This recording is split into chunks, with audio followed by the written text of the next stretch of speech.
All right, welcome back. Today we're taking a quick look at the Hoka Clifton 8s and the Bondi 7s.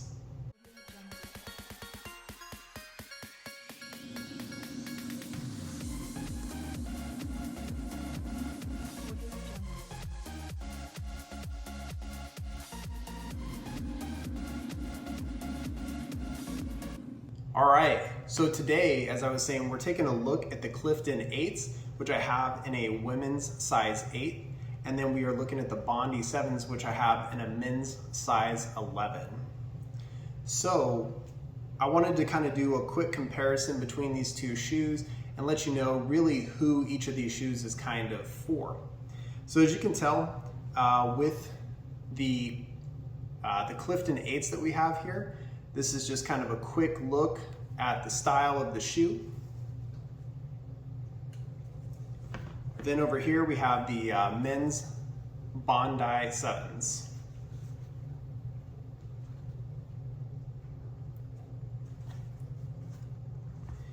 All right, so taking just a quick look, you can't obviously see it to the naked eye, but the Clifton 8s are going to come in a 5mm drop, whereas the Bondi 7s are going to be in a 4mm drop.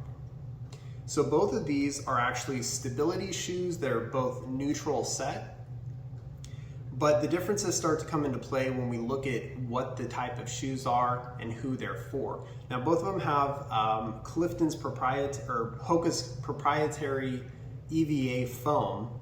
Now the differences kind of start when you look at who these shoes are for, like I said. So if we take a look at the Bondi 7s first, these are going to be more of a longer distance kind of running shoe for cushion. So these are going to be more guided towards people who are looking for cushion for some of their longer runs. Whereas now with the Clifton 8s, these are going to be more geared towards somebody who's looking to get a higher tempo, but still not wanting to lose out on any of their cushion.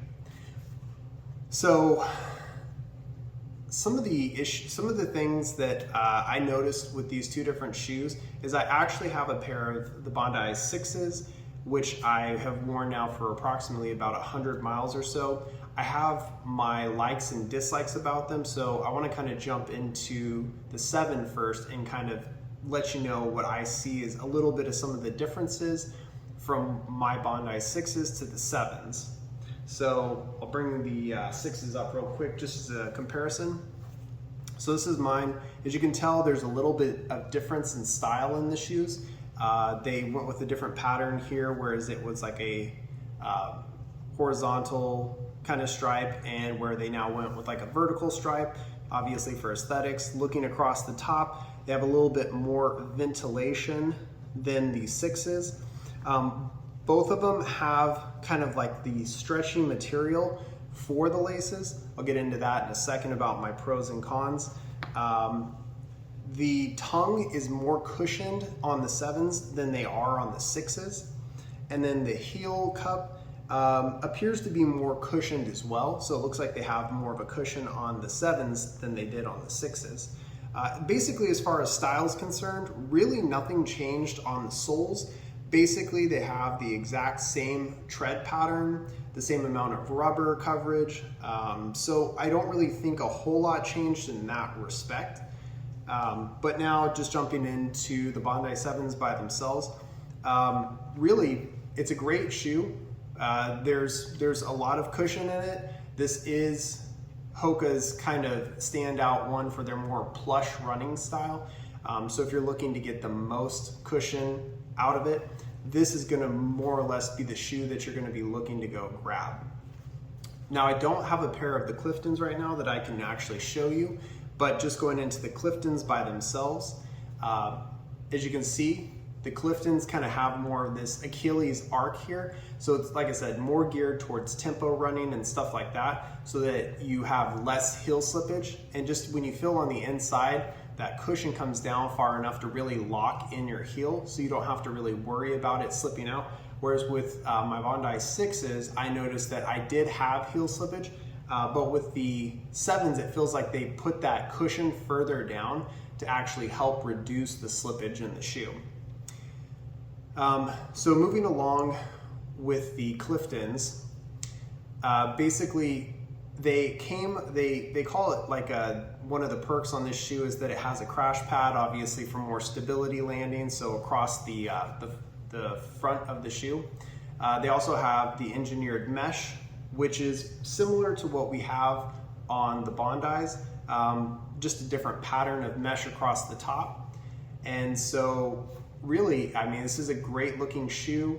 They also have the Meta Rocker built into it. So what the Meta Rocker is more or less for is the style of running, so that it kind of helps you, guides you through your strides and stuff. So when you come through, it makes it more of a fluent motion if you're a heel striker going through.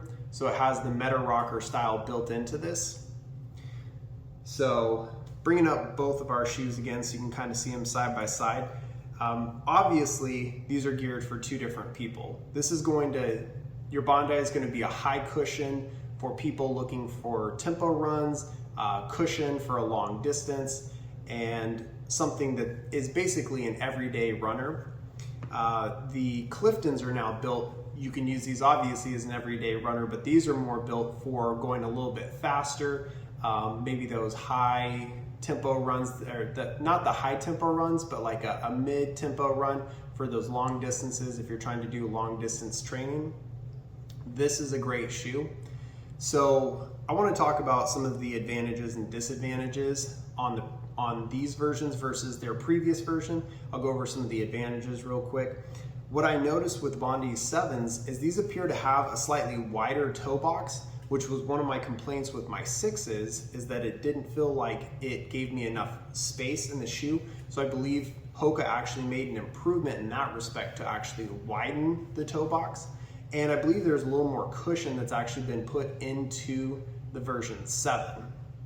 Now, one of the advantages too, I guess, for the Cliftons is that there's more flexibility with the tread patterns too across the bottom.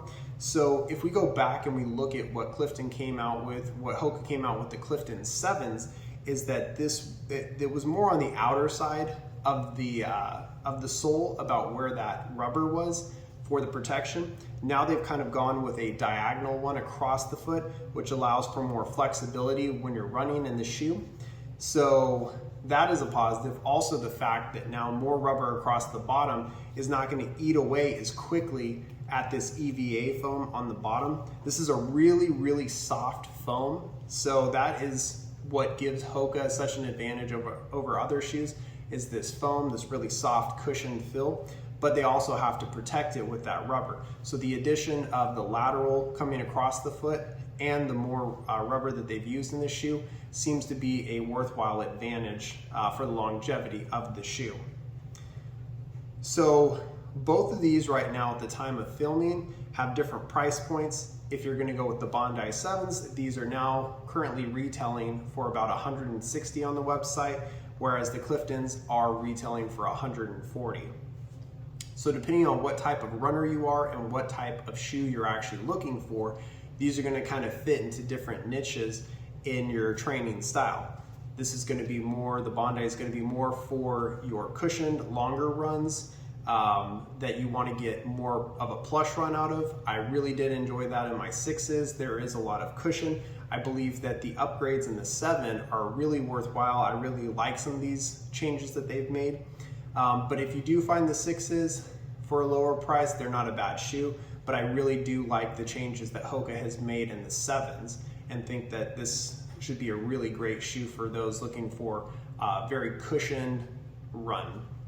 Now with the Cliftons, once again, this is one of Hoka's most popular shoes. This is probably one of the premier running shoes for people looking for something that is cushioned, but also gives you the advantages of a really great running shoe.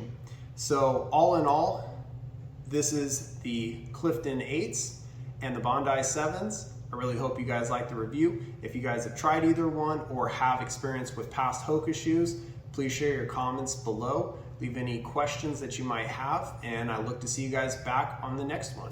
Thanks for watching.